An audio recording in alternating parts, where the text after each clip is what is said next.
Welcome, I'm Lady Yum Yum. Today we're creating a roasted vegetable platter. I can hear you right now. I know what you're saying. I don't want to eat my vegetables and neither do my kids. Well, if you roast your vegetables, trust me, everybody will eat them right up.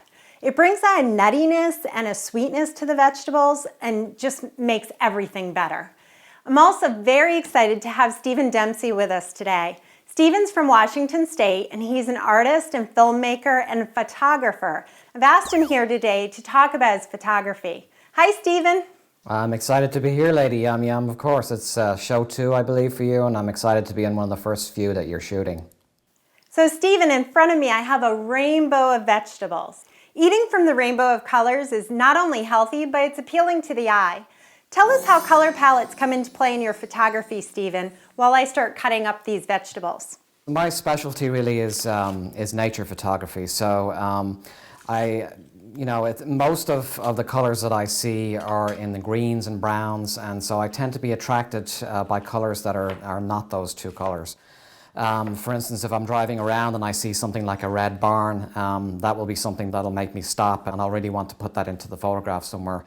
When I'm choosing colors, I kind of look at colors as being subjects even more than just creating the overall tone of the photograph. I try to keep symmetry in mind and geometry so that if there's something that's blue in one corner, I try to find something that is going to be a similar or opposite color on the other side of the photograph to keep it balanced. For the most part, my job is pretty easy because, like I said, I'm in the midst of nature, and nature has all these natural harmonies and contrasts. That's interesting, Stephen, and it brings me to my next question, which was about texture and shape. In front of me, I have a wide variety of textures and shapes in my vegetables. And you have a textured photography series that is very inspiring to me, both in my cooking and my life. Can you tell me more about it? Well, thank you. Well, texture for me, there's lots of different tiers involved in the work that I do, because there's the natural texture of what I see outside. If I see an interesting kind of old wood structure, there tends to be a lot of texture in that. For sunset or sunrise, you tend to see a lot of textures because there's long shadows being drawn, and it tends to draw out anything that has more of a three-dimensionality to it. Even something as mundane as an asphalt road can look completely different, really interesting at times when the sun is low in the sky. Then there's a whole other tier for the work that I do, because I actually layer textures over those photographs during post-production in Photoshop. Then, there's a lot of purists out there that believe that it's not really a photograph when you work on it too much. But I will say that, we're photographing a three-dimensional environment, and we are representing that in 2 dimensions. It's only got height and width. It doesn't have any depth. So I feel that when I add different layers in Photoshop to my work, that it's kind of, it's emulating that missing dimension, which is depth. I put textures back into the photograph to try to capture the emotion that I felt while shooting. And there's sometimes when those textures create a completely different life of their own, and that can be a very surprising element for me. And sometimes it's as exciting for me to get into the post-production end of things as it is for me to be out there shooting. So, Stephen, I'm composing a vegetable plate today. Tell me more about how you compose a shot. It's actually difficult for me to describe a process that at this point has become quite natural for me to do. I think that I've always seen things visually from as long as I can remember. I'm a musician also, and I played in a rock band for 12 years. Even when I was a child, when I'd listen to music, I would see the music rather than hear it. I'd obviously hear it, but I would see it, see shapes for different types of tones and chords and notes.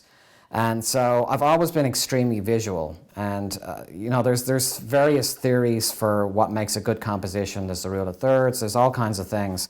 I guess I've just been doing it so long at this point that I know what's going to work versus what's not going to work. The real world is complicated. There's a lot of different things in it. When you look at a simple scene, there's still a lot going on. So the essence of being a good photographer is being able to simplify all of that complexity that you're looking at and make it into something that is going to make sense to a viewer. So there's definitely a knack involved in it. I try to include things like diagonals, and I try not to keep things too centered. I liked a little bit of tension in the photograph, so there's all those kinds of elements. This red pepper has been sweating in a closed container. This makes it easier to remove the charred skin under running water. Stephen, I like the idea of simplification and focusing attention.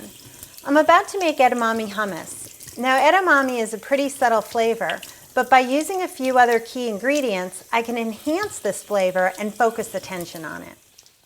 To make our edamame hummus, we use about 2 cups of edamame beans in our food processor. And 2 cloves of garlic, and the juice from 1 lemon, about 2 ounces, and the tahini. This is about 3 tablespoons. It's an ounce. I do most of my measurements by weight. There we go. So then we add a sprinkle of cumin, about 1/4 teaspoon, and some salt. You always want to add some salt. Now we'll put the cover on and we're going to pulse it as we add the olive oil. We'll add about 2 tablespoons of olive oil. So we're looking for a smooth consistency. So we're going to check it, see what it looks like. And it's still pretty crumbly, and I don't want to add a lot more fat. So I'm going to add water and continue to pulse it until it's nice and smooth and the consistency I'm looking for.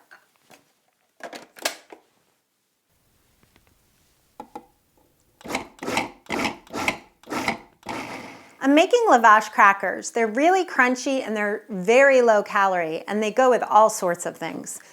I'm just going to cut them into little rectangles. Lavash is a Middle Eastern flatbread, and you can find it in Middle Eastern grocery stores and specialty stores like Trader Joe's.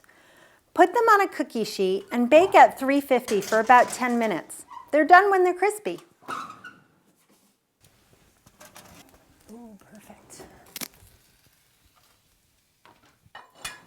So here we have our final composed vegetable plate. We have nice red peppers and our summer squash and our green vegetables. You can use any vegetables that are in season. They all work well as roasted, and they all, like I said earlier, get nice and sweet and crispy. And here we have our edamame hummus, which this green just says spring to me. And these nice crispy Lavash crackers are just the perfect holder for our edamame hummus. Stephen, I wish you were here. The garlic and the lemon, delicious. So thanks for joining us today. Stephen, thank you. See our website, ladyyumyum.com, for all the resources and details about today's episode. See you next time. If there's something that you or anybody else out there that's listening is interested in, or they want to pursue something and they keep putting it off, I mean, you just have to do it, because it's like a love affair, but it lasts forever. So find your passion.